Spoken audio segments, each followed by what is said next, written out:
Ulja e çmimit të karburantit dizel nga 6 deri në 6.5 denar për litër, ndërsa çmimi i benzinës të mbetet i njëjtë ose të rritet për gjysmë denari. Këto janë pritjet e kryeministrit Hristian Mickoski të bazuara në llogaritjen e qeverisë. Komisioni Rregullator për Energjetik vendimin do ta marrë të hënën. Ndërkohë qeveria nesër në seancë do të vazhdojë disa masa të cilave u skadon vlefshmëria të hënën. Plani është që TVSH-ja për benzinën të kthehet në 18%, ndërsa të mbetet ulja prej 2 denarësh në akciza si për benzinën ashtu edhe për dizelin. Преговараме со ОКТА да видиме како ќе биде. Можеби од таму да добиеме дополнителен попуст, барем за втората половина, односно за првата половина на месец јуни.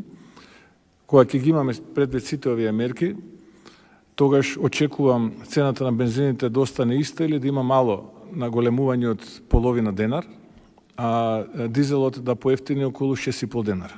6 до 6,5 денара. Se nesër do të ketë seancë qeveritare për vazhdimin e masave, e parlemroi edhe zëvendësministri i Financave Nikol Çejankullovski në emisionin Biznes 21.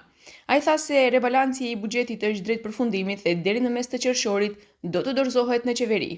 Për masa lidhur me inflacionin dhe rritjen e çmimeve të ushqimit, për momentin ende po shqyrtohen.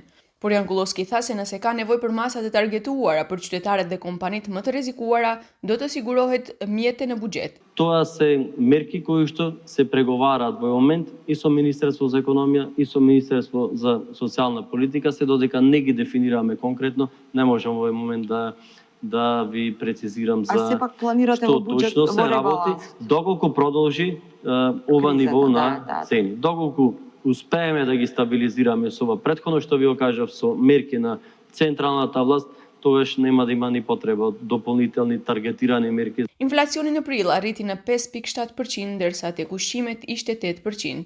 Jankullovski konfirmoi se me rebalancin e buxhetit do të rishikohet rritja e inflacionit për këtë vit nga 2.5 në 4%. Ndryshime do të ketë edhe tek rritja e bruto prodhimit vendor, e cila do të ulet nga 3.8 në 3.5%.